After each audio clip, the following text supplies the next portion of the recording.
채팅을 켰습니다. 이제 여러분을 놓치지 않을 수 있어. 아우, 꼬심이 없어진 줄 깜짝 놀랐네. 나의 분신인데.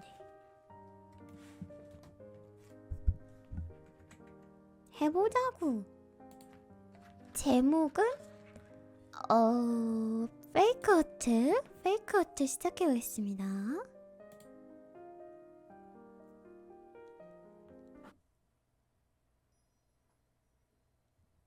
기대돼. 노래가 너무 예쁜데?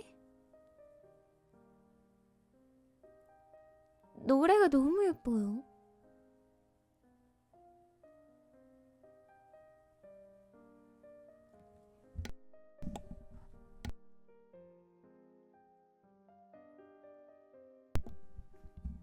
길을 잃은 제이드.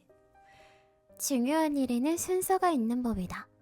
유한한 시간은 당신의 모든 상황을 배려할 만큼 자비롭지 못하니 말이다. 가끔은 올바르지 못한 선택을 할 수도 있겠지만 그게 뭐 어떤가. 책임을 지는 과정 또한 사람이 살아가는 하나의 삶의 모습일 텐데. 그러나 살아가다 보면 때로는 책임조차 질 수 없는 큰일들이 일어나곤 한다. 아, 챕터별로 이렇게 했구나. 입장하기. 와, 음악이다. 뭐지?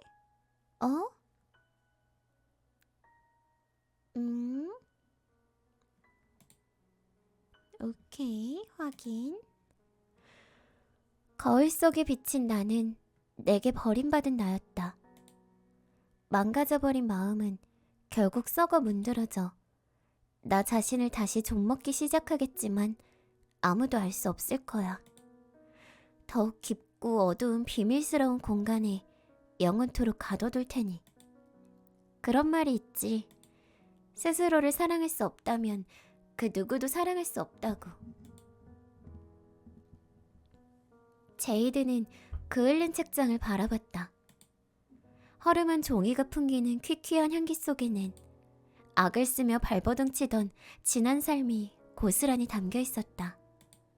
그리고 그 모습들은 그 누구보다 제이드 본인이 가장 잘 알고 있었다. 어쩌면 이것들은 단순한 종이의 합을 넘어 제이드의 인생 그 자체라 봐도 무방한 것이다.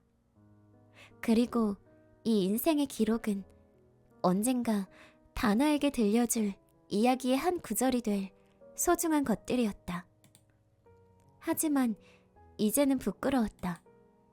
가슴은 답답했고 위는 찢어지는 데 쓰라렸다. 눈과 코, 그리고 귀, 마지막으로 입까지 틀어막힌 채 깊은 심해에 갇혀 오로지 빨대 하나만으로 숨을 쉬는 기분이었다. 제이드는 노트를 찢었다. 1장, 2장. 제이드의 일생을 담은 책장이 하루아침에 기억을 모두 잃기까지는 그리 많은 시간이 걸리지 않았다. 새하얀 종이 조각들은 바닥을 가득 메워갔고 그 모습이 마치 눈으로 뒤덮인 새하얀 세상 같았다. 한심한 웃음이 나왔다. 이까짓 게 뭐라고 그렇게 소중하게 여겼던 걸까. 종이 조각을 한 움큼 집어 흩뿌려 보았다. 방 안에 눈이 내렸다. 이윽고 살을 찢을 듯한 오한이 밀려왔다. 그는 더 이상 아이들을 행복하게 하는 동화를 적을 수 없었다. 그에게 남은 일생의 기록은 모닥불로 변모한 지 오래였다. 머리가 지끈거렸다. 그는 벌벌 떨리는 손으로 책상 위에 약통을 집었다. 가장 오른쪽에 위치한 독한 약이었다. 겨우 물 한 모금과 함께 알약을 삼켰다. 본인의 한심함에 웃음을 참을 수가 없었다. 그리고 동시에 눈물이 나왔다. 제이드는 반쯤 남은 50도짜리 보드카를 들어올렸다. 눈앞에 새근새근 자고 있는 사라가 보였다. 누가 저 어여쁜 아이의 얼굴에 저리 낙서를 한 것일까? 제이드는 알고 있다. 저 아이의 얼굴에, 인생에, 추억에 낙서를 한 건 나다. 제이드는 울고 있었다. 저 아이의 얼굴에, 인생에, 추억에 낙서를 한 건 나다. 제이드는 떨고 있었다. 저 아이의 얼굴에, 인생에, 추억에 낙서를 한 건 나다. 제이드는 죽고 싶었다. 그러나 그럴 수는 없었다. 평생 속죄하면서 살아도 부족했기에. 제이드는 오늘도 본인의 의지와는 전혀 상관없는 수십 개의 감정을 눈물과 함께 뿜어내었다. 자신에 대한 분노일지, 과거에 대한 자책일지, 그저 술기운이었을지는 모르겠지만 만약 그때 그녀가 제이드를 막아세우지 않았더라면 다른 미래가 기다리고 있었을까? 불우한 인생의 마지막 날 처음으로 누려본 가난한 사치가 자신과 자신이 사랑할 사람들까지 전부 불행한 미래로 이끌 줄은 몰랐을 것이다. 인생은 늘 그렇다. 행복한 사람에게는 행복함의 연속이, 불행한 사람에게는 불행함의 연속이 오랜 친후처럼 그들을 매번 찾아간다. 오늘 당신이 볼 이야기는 매미의 일생과도 같은 이야기다. 죽을 만큼 괴로운 미래가 확실하게 예정되어 있음에도 버티고 버티며 의미 없는 삶을 이어가는 존재들은 과연 어떤 결말을 향해 달려가게 될까? 이 이야기의 마지막에서 당신은 과연 어떤 표정을 짓고 있을까? 간절히 소망하건대 꼭 이 이야기의 끝에서 당신의 선택을 보여주길 바란다. 제이드는 몰려드는 피로함을 이기지 못하고 이내 잠에 빠져들었다. 그의 마지막 시선 앞에는 공허함만을 담은 보드카 한 병이 한 뼘 남짓한 거리를 굴러가고 있었다. 조금이나마 괴로움을 덜기 위해 마셨던 술병들은 이제 한쪽 벽을 가득 채울 정도로 많아졌다. 그에게 세상은 의미 없는 소음의 모음이었으며 지속되는 삶은 그에게 있어 영원한 고문과 같았다. 술병에 비친 태양빛이 귀찮게 눈을 쪼아댈 쯤에는 잠깐 시내로 나가 카드게임을 하고 늦은 저녁까지 술을 마셔댔다. 참 우습게도 누군가의 일생은 작은 칩 하나와 동일한 가치를 지니고 있었고 수많은 사람의 인생을 몰락시키는 작은 테이블 위만이 아이러니하게도 제이드가 유일하게 살아있음을 느끼는 공간이었다. 정신을 잃을 때까지 술을 마시고 수많은 사람들의 인생을 쥐락펴락하는 이 순간에는 적어도 괴로움과 죄책감에 옥죄이지 않고 편히 숨 쉴 수 있었다. 동화 작가의 대부는 그렇게 몰락하고 있었다. 그리고 누구보다 따뜻하던 한 소녀가 할아버지를 증오하게 된 건 그보다도 훨씬 더 뒤의 이야기였다. 거울 속에 비친 나는 내게 버림받은 나였다. 망가져버린 마음은 결국 썩어 문드러져 우리의 미래를 좀먹기 시작하겠지만 아무도 알 수 없을 거야. 더욱 깊고 어두운 공간에서 영원토록 반복될 테니. 그런 말이 있지. 스스로를 사랑할 수 없다면 그 누구도 사랑할 수 없다고.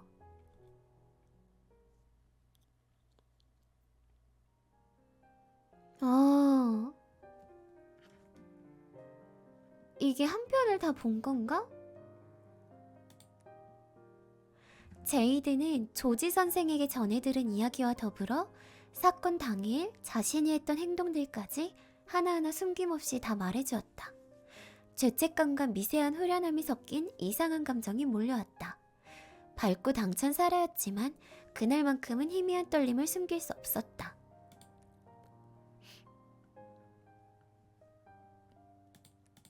뭔가 그냥 이렇게 비주얼 노벨로 이어지는 게임인 건가?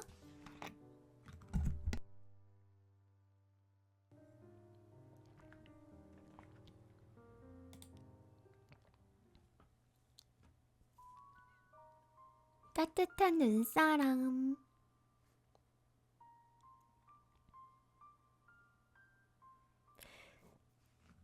많은 눈이 내리던 날이었습니다. 아마 40년 만에 폭설이라고 신문에도 보도된 걸로 기억합니다. 이른 저녁부터 강하게 흩날리던 눈은 순식간에 발에 차일 정도로 쌓여갔죠. 또 기억나는 점은 그날따라 환자가 인산인해를 이뤘다는 거였죠. 그래서 예정된 퇴근 시간보다 무려 3시간이나 넘게 초과 근무를 했습니다.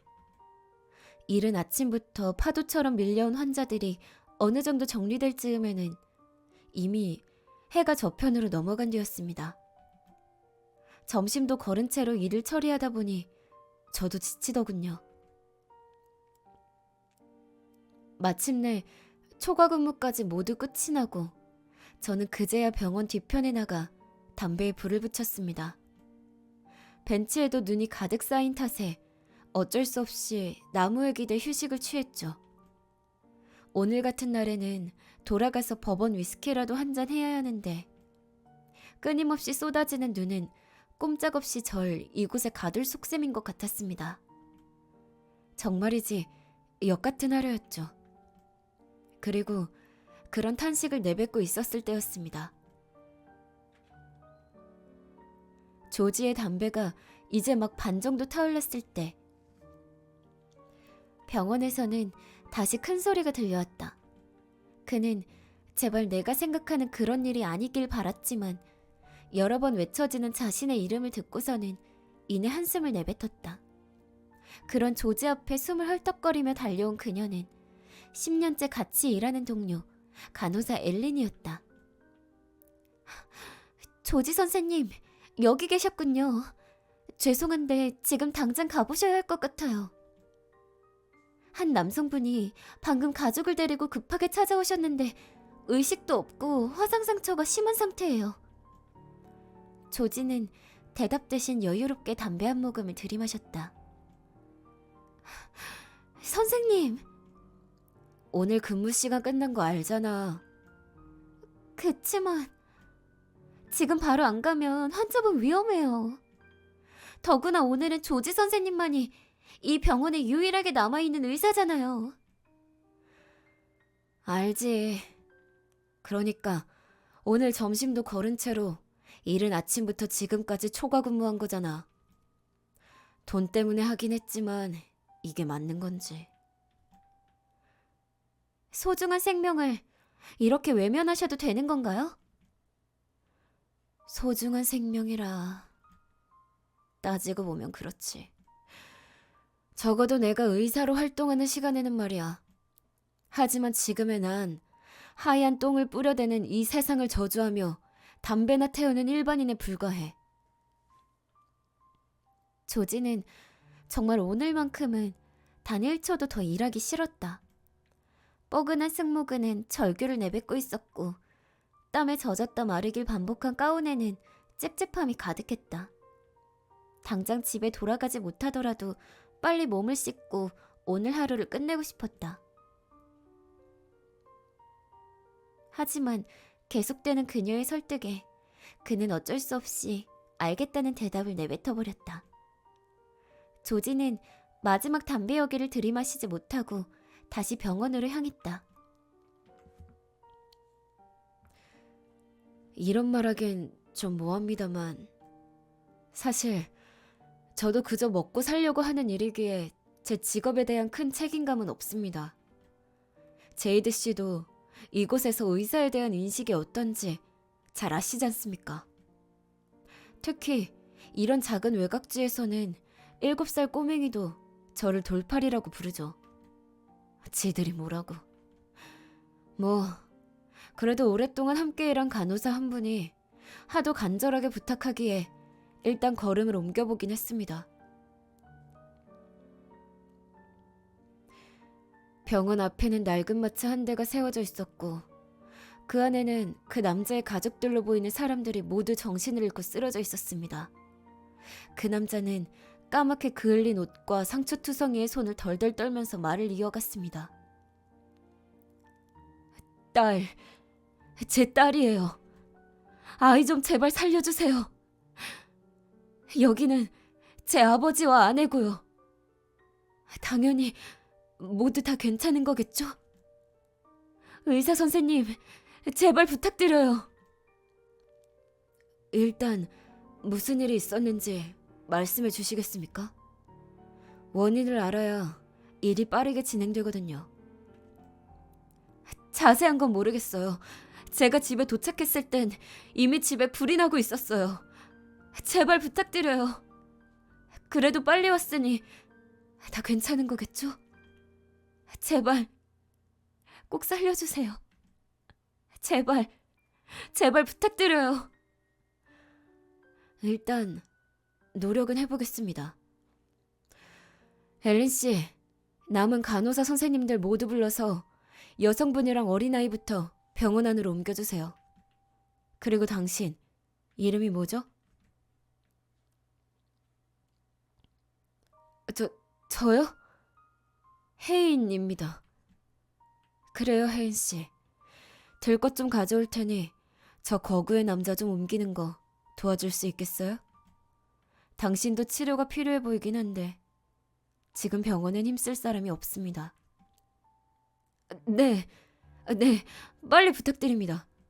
저는 아무렇지도 않아요. 제발 저희 가족 좀 어떻게 살려주세요.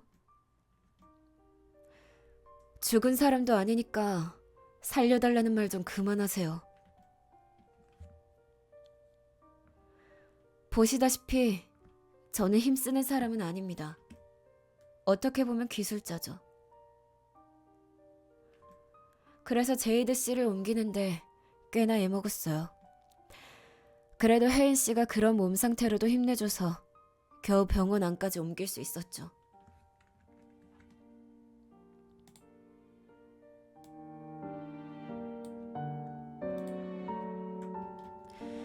겨우 마른 백색 가운이 다시 땀으로 젖어간다는 사실이 꽤나 불쾌했지만 그래도 2번째 초과 근무까지 잘 마무리했습니다. 일을 다 마치고 저는 혜인 씨에게 돌아가 상황을 설명했죠. 아이는 얼굴 오른편에 심한 열기가 닿은 것 같았는데 병원에 빨리 도착해 다행이에요. 흉터는 남겠지만 어느 정도 치료할 수 있었습니다. 그리고 그 사이 어느 정도 응급조치도 해온 것 같고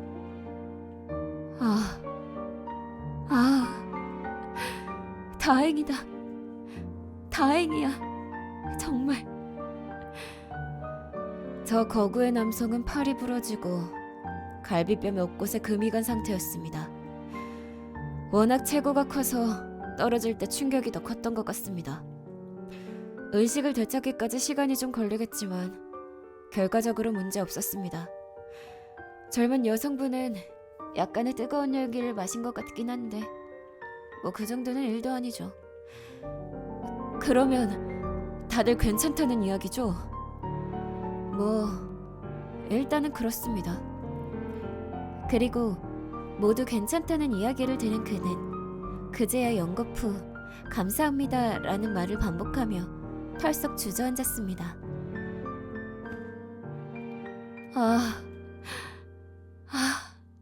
정말 감사합니다. 감사합니다. 감사합니다. 감사합니다. 이제 당신 상태를 좀 봐야겠습니다. 이왕 시작한 김에 남은 일도 다 처리해야죠. 저는 괜찮습니다. 다 무사한 걸 보니 조금 긴장이 풀리기도 하고 조금 지쳐서 잠깐이라도 쉬고 싶네요. 정말 감사합니다. 뭐, 그래요. 간호사들이 대기하고 있을 테니 무슨 일 있으면 바로 말씀 주세요. 신경 써주셔서 감사합니다. 조금만 쉬겠습니다. 그리고 저희가 다시 그 자리에 돌아왔을 때 그는 따님의 작은 손을 꼭 잡은 채로 벽에 기댄 채 잠들어 있었습니다. 저희도 나중에서야 알게 된 사실이지만 그는 그 자리에 있던 환자들 중에서 가장 최악의 몸 상태였어요. 뜨거운 연기를 너무 많이 마셔버린 것도 모자라 이미 망가진 몸으로 한참을 무리했던 거죠. 저도 이곳에서 20년 이상 일해왔지만 도대체 어떻게 그런 상태로 버티고 있었는지 숨을 한 모금 마실 때마다 죽을 만큼 끔찍한 고통이 찾아왔을 텐데 어떻게 그렇게 행복한 표정으로 딸의 손을 잡고 있을 수 있었는지 아직도 모르겠습니다. 만약 제이드 씨가 절 욕했다면 제가 할 수 있는 말은 없습니다. 하지만 환자가 원하지 않는 이상 제가 먼저 나서서 도와드릴 수는 없습니다.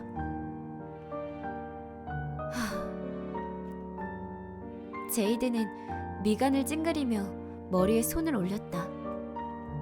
극심한 두통이 몰려왔다. 단순히 사고 당시의 후유증은 아닌 듯했다. 잠시 혼자 시간을 가지고 싶습니다. 먼저 이야기를 부탁하고서 이런 반응을 보여 죄송합니다. 그럼 잠시 이 이야기까지만 하고 가겠습니다. 원래 이런 말은 하면 안 되는 거지만 조지 선생님은 그 자리에서 어떤 이야기를 쭉 읊어주었지만 제이드의 머릿속에는 아무것도 들어오지 않았다. 죄송합니다. 너무 혼란스러워서 그런지 무슨 이야기인지 하나도 모르겠습니다. 마치 외계어를 듣는 기분입니다. 외계어를 듣는 기분이라. 알겠습니다. 이만 나가보겠습니다. 그날 이후로 제이드는 담당이었던 조지 선생을 다시 볼 수 없었다. 제이드가 알 수 있었던 사실은 자신의 신념이 흔들려 의사를 그만두었다는 추상적인 이야기뿐이었다. 본인의 직업에 사명감조차 없던 그가 어째서 갑자기 태도를 바꾼 것인지는 알 수 없었다. 제이드는 조지 선생님에게 전해들은 이야기와 더불어 화재 사건 당일 자신이 했던 행동들까지 하나하나 숨김없이 다 말해주었다. 모든 이야기를 마친 제이드는 아무도 들을 수 없는 깊은 숨을 내쉬었다. 죄책감과 미세한 후련함이 섞인 이상한 감정이 느껴졌다. 이 모든 이야기를 들은 사라는 가만히 멈춰 있었다. 제이드는 감당할 수 없이 버거운 이야기를 괜히 들려준 건 아닐까 하는 생각이 들었다. 일찍 철이 들긴 했지만 사라는 아직까지는 너무나 어린아이였으니까. 하지만 차마 얼굴을 바라볼 용기가 나지 않았다. 제이드는 과할 정도로 입술을 꽉 깨물고 하늘을 바라봤다. 애석하게도 너무나 화창한 날씨였다. 잠시 뒤 사라가 먼저 말을 꺼냈다. 우리 아빠는 마지막까지 좋은 사람이었구나. 할아버지 말대로 참 바보였다. 그치? 제이드는 무언가 말하고 싶었지만 흔들리는 입술은 공백만을 뱉을 뿐이었다. 다른 사람에게 있어서도 나에게 있어서도 그리고 할아버지에게 있어서도 정말 좋은 사람이었구나. 미안하다. 이기적인 할아버지라 정말 미안하구나. 할아버지, 이야기하는 거 정말 어려웠을 텐데 말해줘서 고마워. 나 이제 속이 좀 후련해. 나는 하나도 기억나지 않는데 할아버지마저 계속 이야기를 해주지 않으니까 우리 아빠가 큰 잘못을 하거나 나쁜 사람이어서 그런 줄 알았어. 다행이야. 그런 사람이 우리 아빠여서 정말 다행이야. 밝고 당차게 말하는 사라였지만 제이드는 희미한 떨림을 느낄 수 있었다. 한동안 제이드는 사라를 꼭 끌어안고 있었다. 사라의 등에는 작지만 짙은 눈물 자국이 남았다. 잠시 후 사라는 갑자기 벌떡 일어났다. 어안이 벙벙한 제이드는 말없이 그 모습을 바라보고 있었다. 사라는 크게 숨을 들이쉬고 우렁찬 목소리를 내뱉기 시작했다. 아빠, 나 방금 할아버지한테 이야기 다 들었다? 아빠는 참 좋은 사람이야. 알고 있으라고. 그리고 이제 아빠가 어디에 있는지도 알았으니까 앞으로 종종 놀러와서 사라 이야기 들려줄게. 조금 늦었지만 사라는 처음으로 혜인에게 제대로 된 작별 인사를 고했다. 봄의 마지막 언저리에서. 2달 뒤, 제이치 마을의 북서쪽 끝자락에 위치한 2층 집에서 은은한 콧노래가 흘러나오고 있었다. 중후하다라고 표현하기에도 모자랄 만큼 묵직하며 세월의 향수가 느껴지는 목소리였다. 사라에게 당시의 이야기를 털어놓은 이후로 둘의 사이는 훨씬 더 가까워졌다.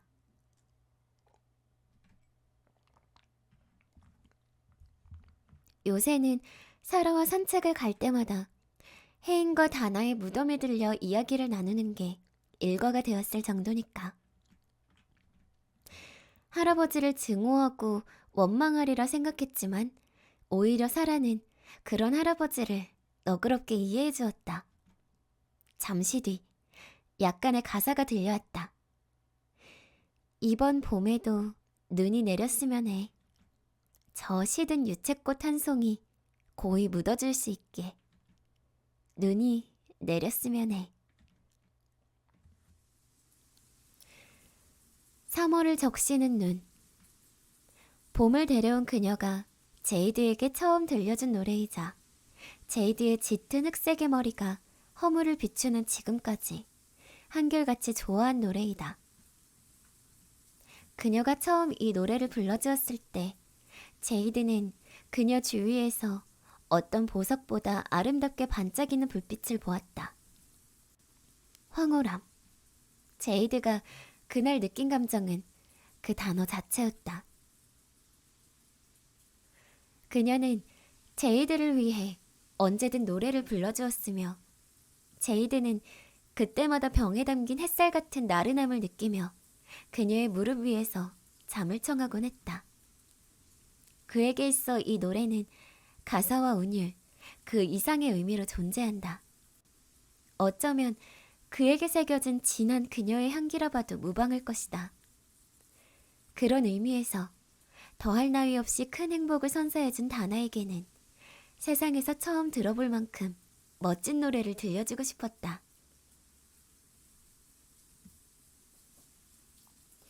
하지만 글을 적는 것과 몸을 쓰는 일 이외에는 놀라우리만치 그 어떤 것에도 재주가 없던 그였다.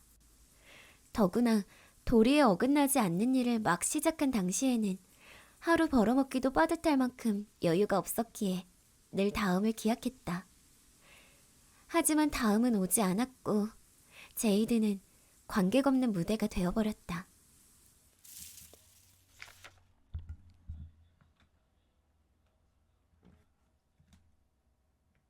아, 뭐지?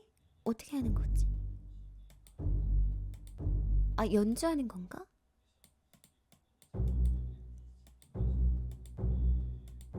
여러분 잠깐만요.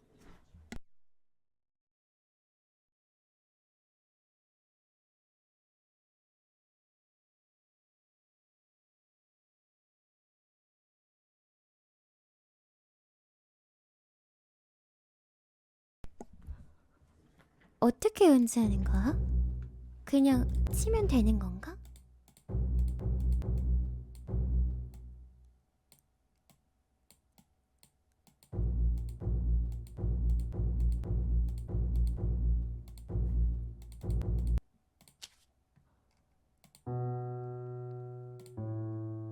아, 이거 연주하는 건가?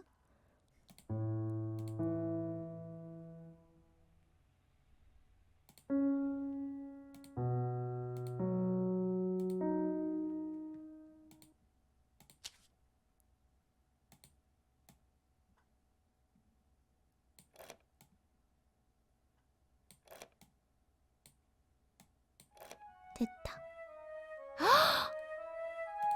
어머. 어머, 어머.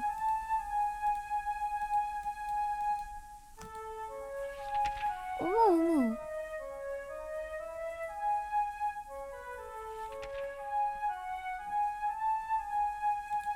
이거 이대로 해야 되나 보다.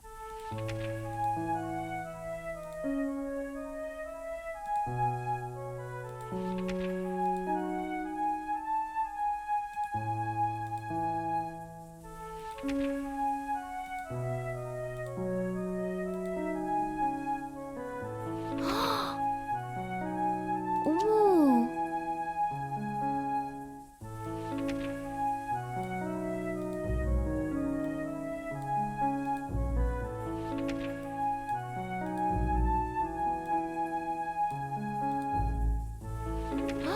어머.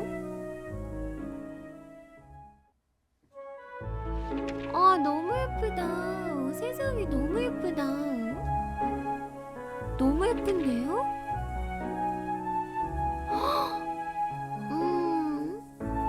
노래 너무 좋다.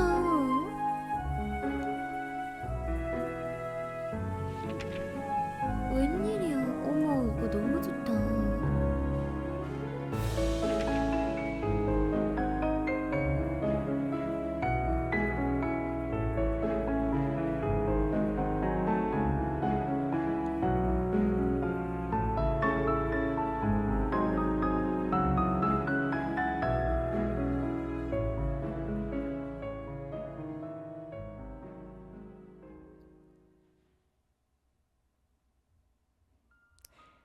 제이드는 기억 속 희미한 그녀의 목소리를 따라 수십 년이 지난 지금까지 노래했다.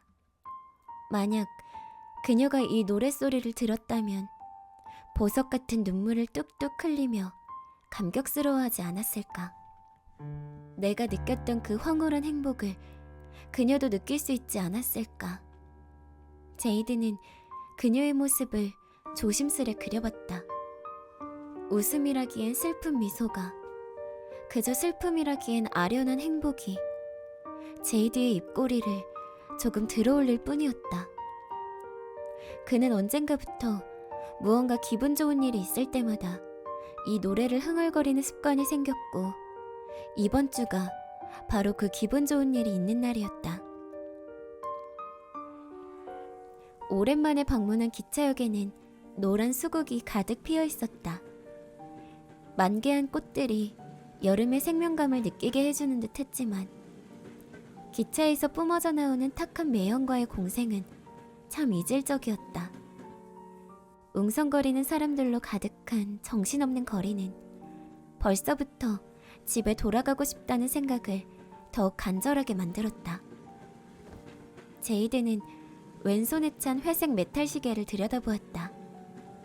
예정된 기차가 출발하기까지는 1시간 정도 시간이 남아있었다. 오래간만에 생긴 자유시간에 난감하던 찰나, 강 건너에 위치한 모글모글 미용실이 눈에 띄었다. 제이드는 조심히 문을 열고 들어갔다.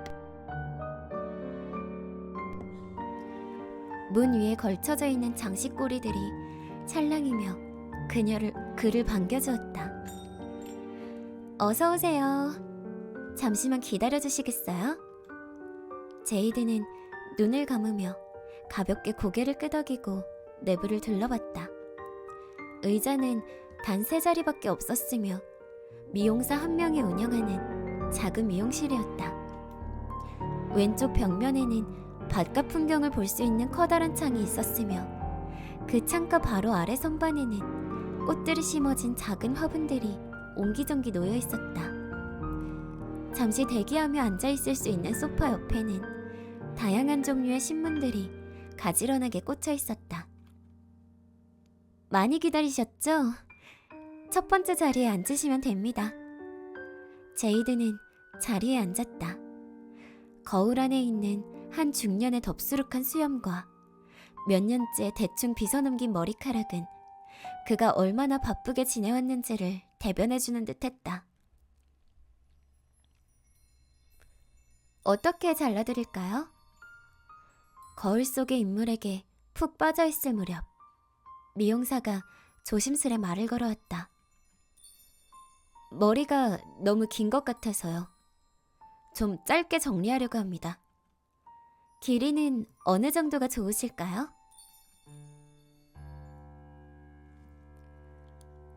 제가 숫자로 얘기할 수 있을 만큼 잘 아는 게 아니라 민머리만 아니면 크게 상관없으니 마음대로 잘라주시면 될 것 같습니다.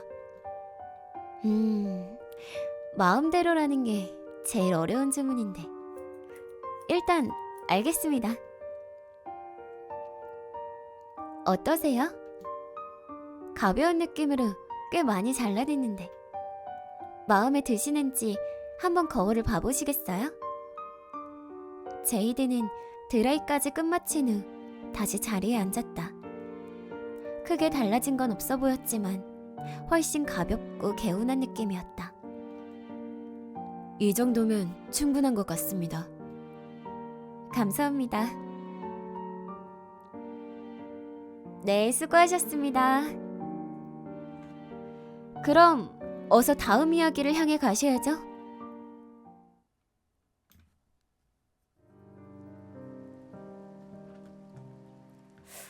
되게 게임이 신기하다. 아이스크림의 전사.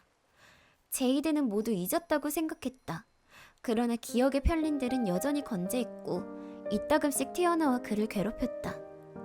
뒤집어진 세상에 남겨진 아이스크림 구름과 텅 빈 벤치의 모습, 그리고 낄낄거리는 델브리뉴의 웃음소리는 제이드를 심연으로 추락시키기에 충분했다.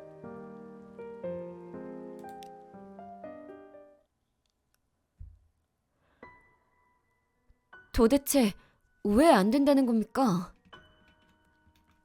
아, 거참. 지금 수십 번 말한 것 같은데. 안 되는 건 안 되는 거야. 그 멀쩡하게 생긴 양반들이 도대체 왜 이렇게 고집인 거야? 아니, 이렇게 화창한데 뭐가 문제입니까? 이래서 육지 사람들과 불화가 생긴다니까. 바다 날씨는 보이는 게 전부가 아니야. 저기 멀리 보여? 저게 아무것도 아닌 것 같아도 하얗게 보이는 게 다 파도야. 그리고 딱 보니 조만간 바람도 많이 불겠구만. 지금 배 띄웠다가 무슨 일이라도 생기면 당신이 전부 책임질 거야? 그럼 언제까지 기다려야 합니까? 내가 하나? 저 하늘이 결정하는 거지. 아이스크림을 할짝거리고 있던 사라의 눈에 무언가 문제가 생긴 듯한 사람들의 모습이 보였다. 거리가 멀어 잘 들리지는 않았지만 소란스러운 대화가 오고 가고 있는 것만은 확실했다. 그늘진 벤치 아래에는 사라의 발이 무심하게 앞뒤로 흔들거리고 있었다. 귀염둥이 사라, 새로운 메시지가 도착했습니다.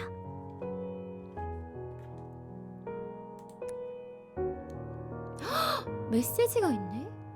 우와! 우와, 너무 신기하다. 어머! 어머! 헉!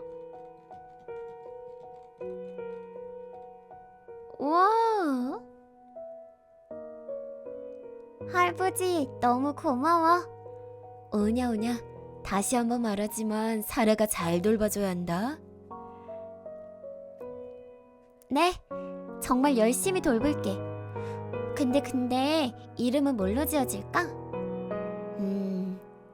나비는 어떠니? 아, 할아버지는 맨날 고양이만 보면 나비래. 탈락이야.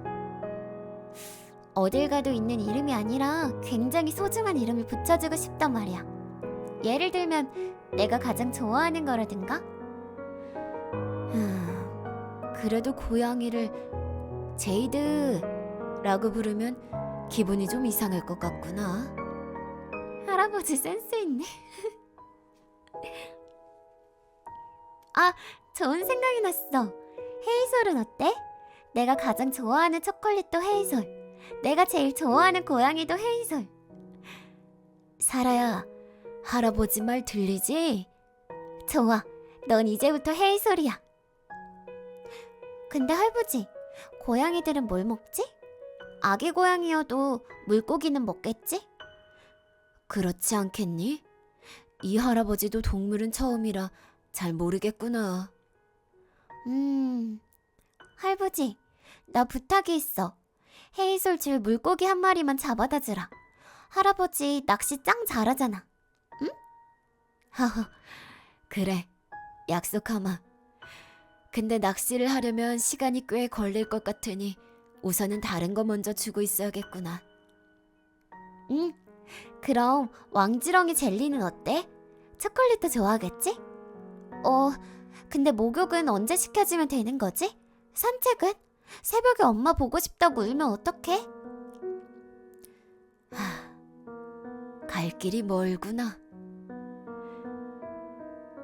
사라야, 할아버지 왔다. 할아버지! 왜 그렇게 놀라냐? 낚시하러 간다더니 그걸 잡아온 거야? 그렇지. 입이 하나 늘었으니 조금 큰 물고기로 잡아왔단다. 이 정도면 충분히 먹겠지? 아, 할아버지 대단한데? 헤이솔 10마리, 아니 100마리가 있어도 다 못 먹을 것 같은데? 근데 할아버지, 맛있겠다. 허허, 알았다. 금방 요리해 올 테니 조금만 기다리거라. 나는 괜찮은데 헤이솔이 배고프대. 뭐라고? 버터구이가 좋을 것 같다고? 할아버지, 헤이솔이 버터구이로 해달라는데? 사라야, 침부터 닦고 말하렴. 아, 너무 귀여워. 할아버지, 무슨 일 있어? 왜 안 와? 이러다가 아이스크림 나 혼자 다 먹겠어. 아, 미안하구나.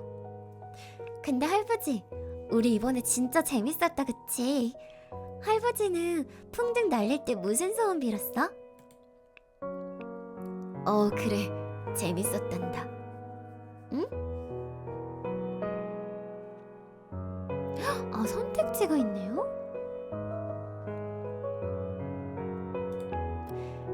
사라의 행복을 빌었단다. 할아비의 소원은 단 하나란다. 우리 사라가 행복한 거. 할아비는 그 소원을 들어달라고 빌었구나. 정말? 할아버지 최고다. 할아버지 소원 벌써 이루어진 것 같은데?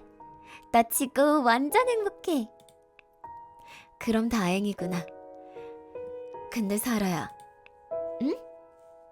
할아비가 조금 문제가 생겨서 말이다. 우리 사라랑 집으로 돌아가려면 꼭 해결해야 하는 문제이니 조금만 기다려주겠니? 응, 당연하지. 아까 있던 곳에서 기다릴게. 고맙구나. 날이 많이 더우니 그늘진 곳에 앉아있을 거라. 할아비도 금방 가마.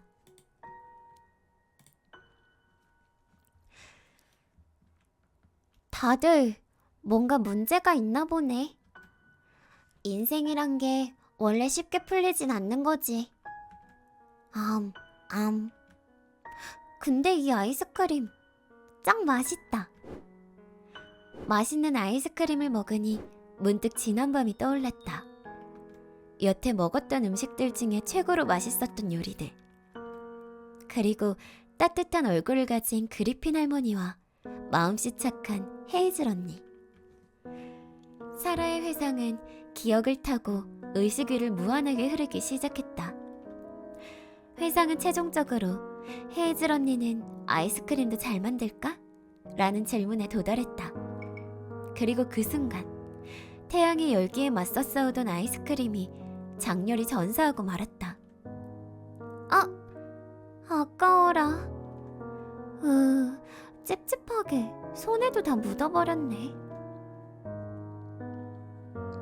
사라는 앉은 채로 고개를 숙여 벤치 밑을 바라봤다. 뒤집어진 세상의 하늘에는 아이스크림으로 만들어진 구름이 생겨버렸다. 그리고 그보다 먼 곳에서 작은 고양이 한 마리가 거꾸로 걸어가고 있었다.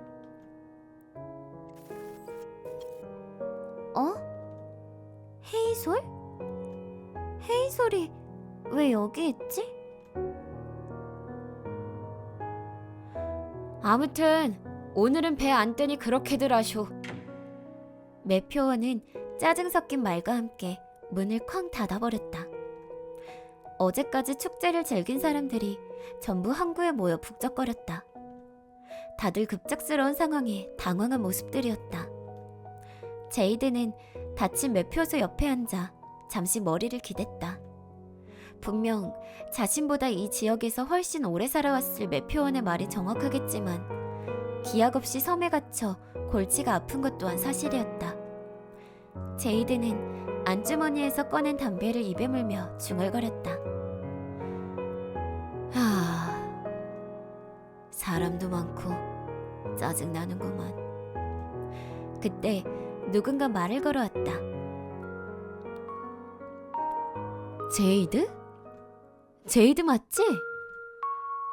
제이드는 목구멍 속에서 올라오는 한숨을 겨우 틀어막고 이제 막 입에 문 담배를 내려놓으며 정중하게 대답했다. 안녕하십니까. 일전에 혹시 저희가 만난 적이 있던가요? 정말 제이드야? 우와, 자네 엄청 바뀌었구만. 그 검은 머리가 완전 새하얘졌어. 물이 쪽 빠졌구만 그래. 노년의 남자의 뒤에는 검은 양복을 입은 무리가 보였다. 사람들을 의식한 탓인지 조금씩 흩어져 있었으나 10명 남짓한 인원은 모두 같은 조직인 듯 했다. 먼저 미리 사과드리겠습니다. 저는 그쪽 신사분의 얼굴이 익숙치가 않은데 저희가 어디서 만난 적이 있었다면 설명해 주실 수 있겠습니까? 신사분? 설명해 주실 수 있겠습니까? 이야, 이게 내가 알던 제이드가 맞나? 혹시 저를 다른 분과 착각하신 건 아닐지. 이거 참 섭섭하구먼. 적어도 가족 얼굴 정도는 기억할 만하지 않나? 하기야 가족이라고 치기에도 뭐한가? 그러고 보니 그 흰둥이녀는 아직 잘 살아있나? 제이드는 마지막 이야기를 듣자마자 그 자리에서 벌떡 일어났다. 그러자 검은색 정장을 입은 사람들이 제이드 주위로 몰려왔다. 남자는 그들에게 괜찮다는 듯 웃으며 손사래를 쳐보였다. 제이드와 남자의 신장은 대략 잡아도 2뼘 정도 차이가 나보였다. 그 산만한 덩치는 여전하구먼. 좀 더 커진 것 같기도 하고. 죄송하지만 제가 일정이 있어서 말입니다. 먼저 일어나 보겠습니다. 다 해져가는 천조가리 달랑매고 골목길에서 제 덩치보다 훨씬 작은 애들이나 패던 놈이 이제는 신사가 다 됐구나. 아주 귀티가 흐르네 흘러. 사람을 비꼬는 특유의 저 재수없는 말투. 제이드는 그제야 이 남자가 누군지 짐작할 수 있었다.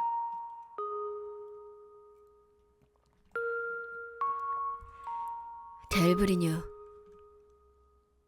그때 일에 관해서는 더 이상 할 말이 없네. 역시 자네도 나를 기억하고 있었구만. 정말 잊어버린 줄 알고 조금 서운할 뻔했지 뭔가. 내가 했던 일들이 도덕적으로 잘못됐다는 것은 인지하고 있네. 내 언젠가 죽으면 그 죗값을 전부 치를 테니 오늘은 이만 서로 갈 길 가지. 뭐 그래, 그건 알아서 할 부분이긴 한데 말이야. 델브리뉴는 한쪽 입꼬리만 올려 보였다.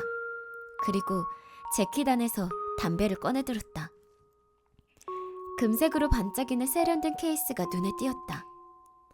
담배를 입에 문 채 손가락을 한번 튕기자 바로 옆에 있던 검은 정장의 사내가 라이터를 꺼내 불을 붙였다. 자네도 불 필요해?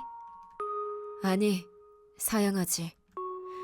제이드, 이 세상에 옳고 그름은 없어. 딱 두 가지, 흑과 백이 있을 뿐이지. 질서? 규율? 족가는 소리. 자네도 알지 않나? 이 세상은 아직도 힘이 최고야. 근데 도덕이 뭐 어떻다고? 참 코미디언들이 이런 대사를 배워야 하는데 말이야. 내 이야기가 재밌었다니 다행이네. 최근에 글이 잘 안 적혀서 스트레스를 받았거든. 아무튼 난 더 이상 할 말 없으니 이만 가보겠네. 서로 갈 길 가면서 다시는 마주치지 말자고. 거참 딱딱한 건 여전하군. 반가운 마음에 건넨 인사를 차갑게 받아칠 건 없지 않은가? 어차피 혼자 왔으면 술이나 한잔하지. 오랜만에 우리 얼간이들끼리 말이야. 술은 몸에 해롭다네. 언젠가 자네는 다시 날 찾게 될 거야. 제이드는 검은 정장 무리를 제치고 자리에서 벗어났다.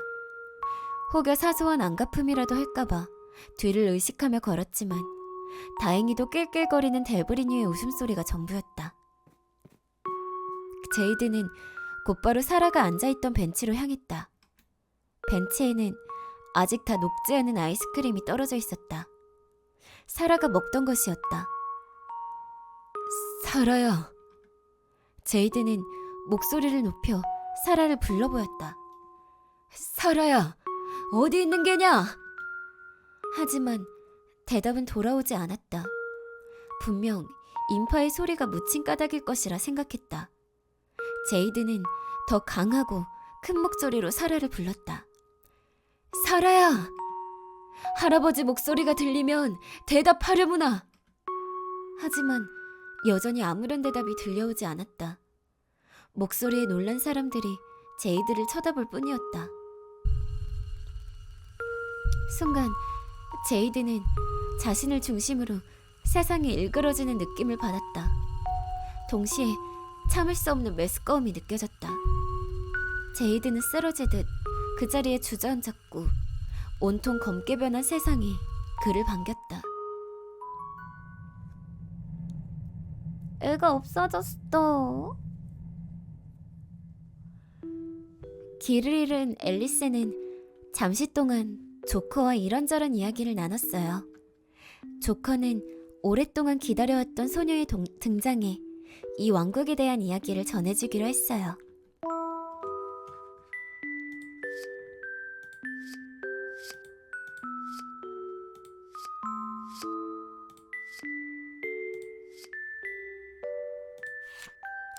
클로버들은 오늘도 넓은 장미정원 전체를 나눠서 관리했어요.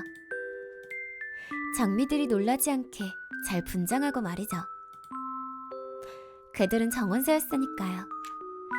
매일같이 정원을 둘러보던 한 클로버는 어느 날 장미에게 사랑을 느꼈어요. 볼 때마다 그 감정이 더욱 커지는 것 같았죠. 하지만 장미를 마음대로 가져올 수는 없었어요. 장미는 정해진 구역에서 벗어날 수 없었거든요.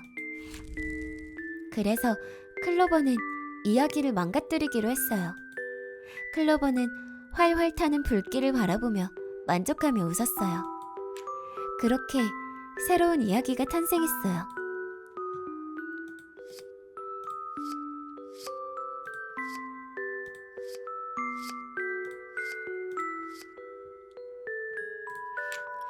스페이드는 하트를 잡아갔어요. 그러자 하트가 억울하다는 듯이 소리쳤답니다. 뭐가 문제야? 난 충분히 노력했다고! 이 역같은 세상 속에서 하루하루를 견디는 게 얼마나 쉬운지는 어디 쉬운 일인 줄 알아? 스페이드는 웃으며 대답했답니다. 낱말은 새가 듣고 반말은 쥐가 듣는다. 그리고 스페이드는 하트를 깊은 어딘가로 데려갔어요. 하트는 결국 영영 왕국에서 나오지 못하게 되었답니다.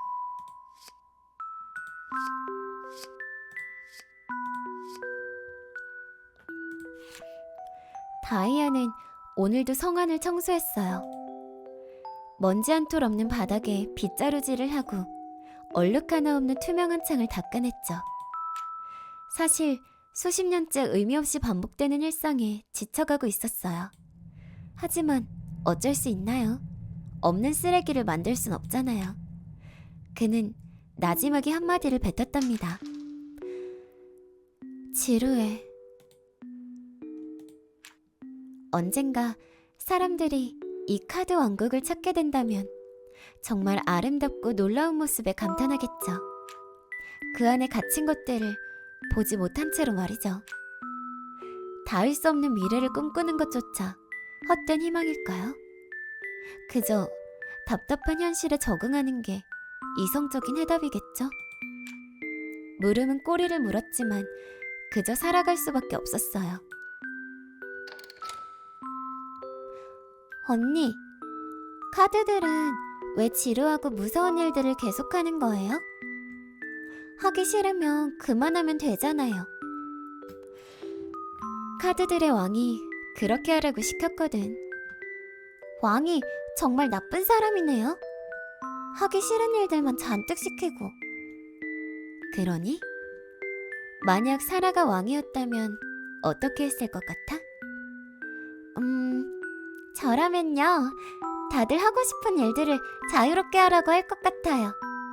왜냐면 숙제도 억지로 하는 것보다 하고 싶을 때 하는 게 더 재밌고 신나거든요. 사라는 벤치를 책상 삼아 그리던 그림이 드디어 완성됐는지 기지개를 켜며 자세를 고쳐 앉았다. 자, 오, 드디어 다 그린 거야? 네, 역시 그림도 쉽지 않네요. 뭘 그린 건지 언니가 한번 봐도 될까? 안 돼요. 지금은 비밀이에요.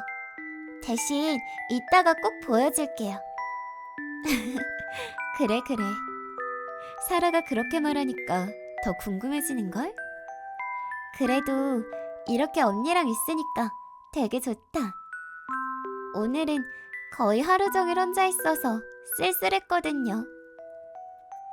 역시 고양이를 좋아하는 사람 중에 나쁜 사람은 없었어.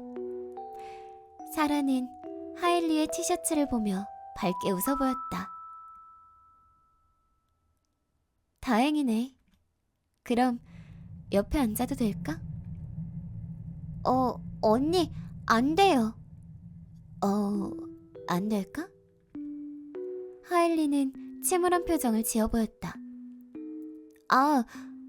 언니가 싫은 게 아니라 아까 제가 아이스크림을 떨어뜨려서 아주 끈적끈적하거든요. 여기는 괜찮으니까 여기 앉으세요. 고마워. 이제 좀 괜찮니? 네, 완전 괜찮아졌어요. 언니랑 이런저런 이야기도 하고 그림도 그려서 그런지 두근거리던 마음이 조용해졌어요. 아까는 길을 잃어버려서 많이 놀랐지만 다행히 다시 여기로 돌아오기도 했고, 그리고 할아버지가 저를 꼭 찾으러 올 거니까 괜찮아요. 정말 부러운걸. 누군가 날 찾고 기다리는 사람이 있다는 건 정말 소중하고 행운인 일이거든. 맞다, 언니. 이제 언니 이야기 해주면 안 돼요? 응? 아까 여행 이야기는 충분히 해준 것 같은데. 더 궁금한 게 있니? 아니요, 아니요. 언니는 뭔가 고민거리가 있는 것 같아서요. 언니도 헤이솔, 시안이, 고양이 구출작전 전부 다 들어줬잖아요. 이제 제가 들어줄 차례거든요. 고마워, 꼬마 아가씨. 좀 무겁고 재미없겠지만 한번 해볼게. 사라는 벤치에 앉은 채로 다리를 앞뒤로 흔들거렸다. 석양이라는 말은 몰랐지만 빨갛게 변하는 세상의 모습이 참 예쁘다고 생각했다.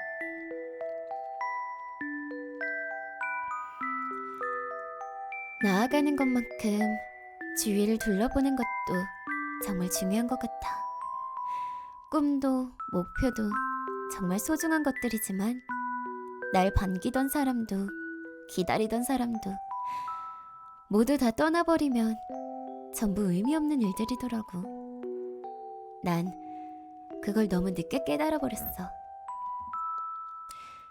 삶이 마지막을 향해 다가갈수록 시간 또한 빠르게 흘러갔지. 결국 나는 어디에도 존재해서는 안 되는 사람이 되어버렸어. 그래서 여기로 겨우 도망쳤지. 어쩌면 나도 꼬마 아가씨처럼 길을 잃어버렸던 게 아닐까 싶어. 하일리는 과거의 자신을 떠올리며 지난 삶을 추억해보았다. 이렇게까지 상세하게 적을 필요가 있나요? 그 질문의 의도가 뭐야? 따지려는 건 절대 아니었고요. 그냥 굳이? 라는 생각이 계속 들어서요. 이런 상세한 내용들을 하나하나 적는다고 해서 누가 알아주는 게 아니잖아요. 누가 알아주길 바라면서 적는 게 아니야. 더 완벽하고 문제없는 구조를 만들기 위해서지. 사람의 인격이라는 건 기억을 토대로 구성돼. 그리고 실존하는 기억이 없는 지금은 특히나 더 완벽하고 문제없는 구조가 필요하지. 사람의 정체성은 결국 복잡하게 얽힌 정보의 합이거든. 그렇군요. 그리고 그들이 모인 또 하나의 세상이 완벽하게 존재하기 위해서는 더 이상의 물음이 존재하지 않아야 해. 물음과 답변의 꼬리가 무한한 현전을 치르다. 마침내 그 답이 끝났을 때 그제야 비로소 또 하나의 세상이 존재한다고 볼 수 있지. 아직 물음이 남아있다는 건 완벽하지 못하다는 것의 증명이거든. 사실 저는 일개 연구원이니까 박사님이 까라면 까라죠. 근데 그냥 제가 살아있을 때 완성된 모습을 볼 수 있었으면 좋겠네요. 내가 못 믿었다는 소린가? 에이, 또 그러신다. 이쪽 분야의 천재 중에 천재, 루이스 캐럴 박사님을 누가 의심해요. 너는 어때? 저 많은 인물들 중에서 마음에 드는 사람이 있나? 글쎄요. 외관만 보면 애벌레 씨가 좀 멋있죠? 나는 채셔가 특히 마음에 들어. 이런 퀴퀴한 공기나 맡으며 연구하는 나와 다르게 세상을 자유롭게 탐험하잖아. 그런 거라면 전 채셔 친구로 할래요. 여행가의 동반자나 친구. 꽤 매력적이지 않아요? 채셔는 친구가 없는데. 하나 만들자 뭐. 되게 쉽게 말한다. 그러면 네 말대로 친구라 부를 만한 캐릭터의 페르소나부터 상세 콘셉트까지 보고서로 작성해서 가져와봐. 네? 아니, 그냥 해본 말이죠. 한 팀이 붙어서 해도 어려운 작업을 제가 혼자 어떻게? 나는 하잖아. 그건 박사님이니까. 이번 주 금요일 20시까지. 만약 못 태우면 주말도 다 반납해야 될 거야. 6개월 만에 첫 주말인데 새로 만들진 못해도 이벤트 하나 정도는 만들어 볼게요. 괜찮아요. 언니도 길을 잃어버렸던 적이 있었다는 거죠? 그렇지. 에이, 그럴 수 있죠. 저도 사실 어렸을 때 자주 길을 잃어버려서 할아버지가 막 찾아오곤 했거든요. 처음에는 울고불고 할아버지만 불렀었는데 몇 번 그러고 나니까 어느 순간부터는 길을 알겠더라고요. 여기는 처음 오는 곳이라 잃어버린 거예요. 처음 가는 곳을 잘 모르는 건 당연한 거잖아요. 언니 잘못은 하나도 없어요. 이제부터라도 헤매지 않고 잘 다니면 되죠. 그러게. 나도 처음 살아보는 인생이었는데 어쩌면 당연한 일들이었을지도 모르겠네. 하일리는 잠깐 동안 말없이 풍경을 바라봤다. 쓸데없이 평화로운 해질녘의 광경이었다. 내일 몰려올 폭풍우와 대비되는 정말 아름다운 광경이네. 아, 사라야, 이거 보여? 이건 헤이즐 초콜릿? 좋아하는 거 맞니? 당연하죠. 제가 할아버지 다음으로, 아니다.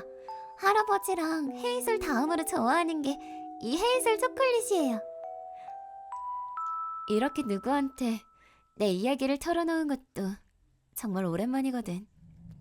잘 들어준 보답으로 주는 선물이야. 오예, 고맙습니다. 잠시만요.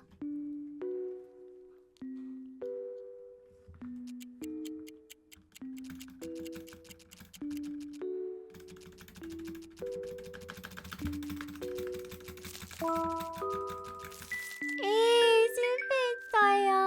언니, 죄송해요.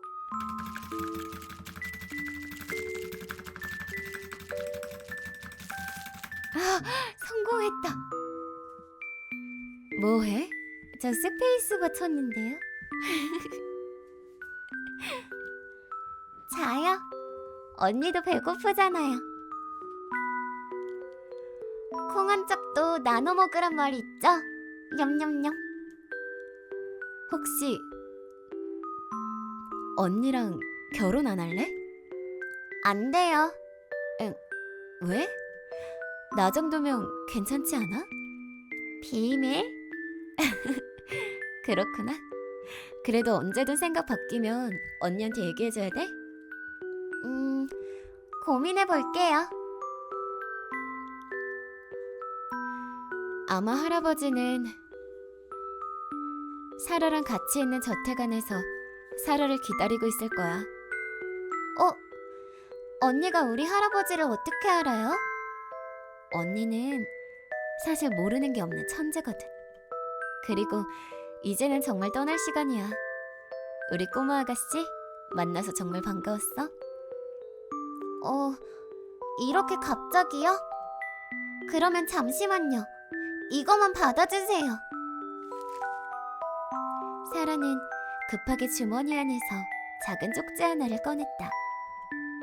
서툴게 접혀진 쪽지 안에는 삐뚤빼뚤한 그림체로 그려진 작은 지도가 담겨 있었다. 그리고 가장 아래에는 언니의 친구 사라가 라는 문구가 적혀 있었다. 이게 뭐야? 아까 언니가 빌려준 물감이랑 노트로 열심히 그렸던 거야. 여기가 제가 사는 제이치 마을이고 바로 여기가 제 집이에요. 아, 할아버지 집인가? 할아버지 집인가? 뭐 아무튼 언니 시간 나면 꼭 놀러와요. 제가 언니 꼭 기다리고 있을게요. 사라는 아무리 봐도 나랑 결혼해야겠다. 예쁜 언니, 그럼 진짜 안녕. 오늘 진짜 재밌고 즐거웠어요. 언젠가 제이치 마을에 오면 그때는 제가 완전 맛있는 헤이즐 초콜릿을 줄게요. 하일리는 저물어가는 석양을 바라보며 입을 열었다. 이미 정해진 것들이 조금씩 바뀌고 있더라. 이건 수많은 업데이트와 시간의 흐름 사이에서 발생한 오류일까? 아니면 이것 또한 진화의 한 과정일까? 당신은 어떻게 생각해? 저에게 질문하다니. 새로운 과정이다. 당신은 그렇게 생각하는구나. 아, 선택에 따른 다른 대답을 기대했다면 미안해. 이건 내가 생전에 적어놓은 이야기가 아니거든. 생전이라는 말이 맞나? 뭐 아무튼 좋은 의견 고마워. 곧 다이아가 올 거라 이만 가봐야 하니 깊은 이야기는 다음에 나누자. 이젠 정말 내 왕국을 되찾았으니까. 조만간 다시 만날 수 있을 거야. 사람이라는 건 참 어려우면서도 쉬운 존재다. 상처받고 지친 마음에 금방이라도 쓰러져 버릴 것 같다가도 아주 사소한 누군가의 따뜻한 마음 하나에 언제 그랬냐는 듯 다시 행복한 미소를 짓는다. 비록 지금의 내 마음엔 슬픔이 아주 조금 더 크게 자리 잡고 있지만 오늘 느낀 따스함은 평생 나를 응원해 줄 것만 같은 느낌이 든다. 오늘 난생 처음으로 나를 기다려주는 사람이 생겼다.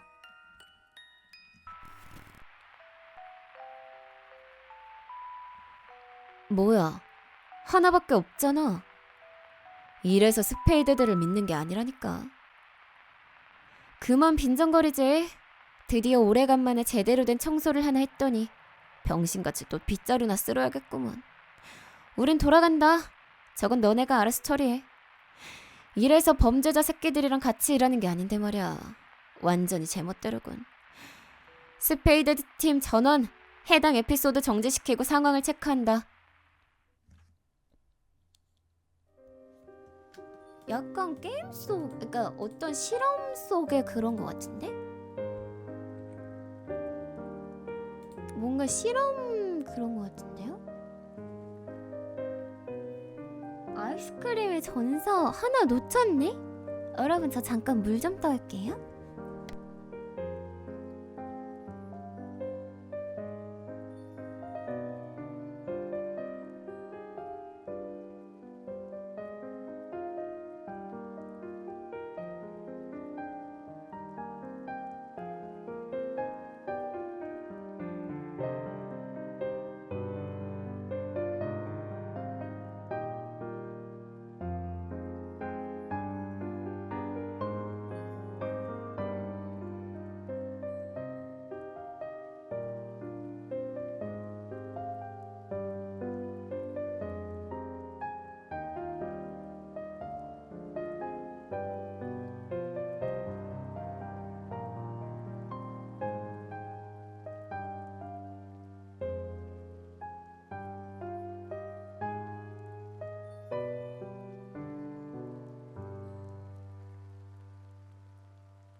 저 놓친 게 약간 그건가? 선택지? 선택지 놓친 건가? 하나가 이게 왜 없지? 한 번 더 실패해야 되나? 한 번 더 실패해야 되는 걸까요?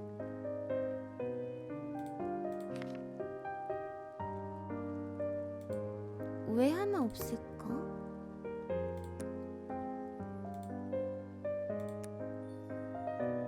노래가 너무 좋아. 와.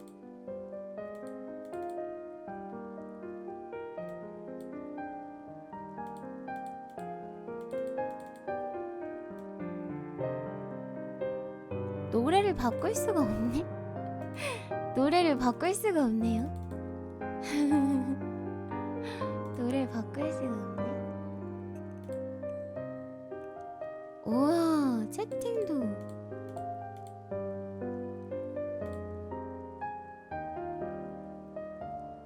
와. 너무 슬프다.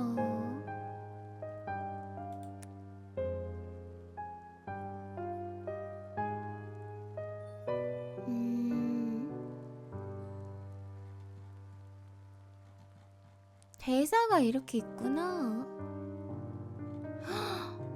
우와, 이거 되게 정성스럽다. 되게 정성스럽다. 어머 어머.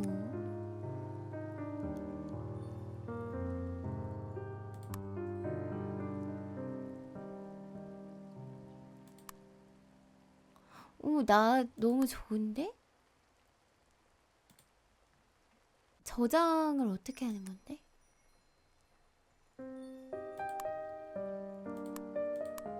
저장 버튼이 없는데? 그냥 끄면 되는 건가?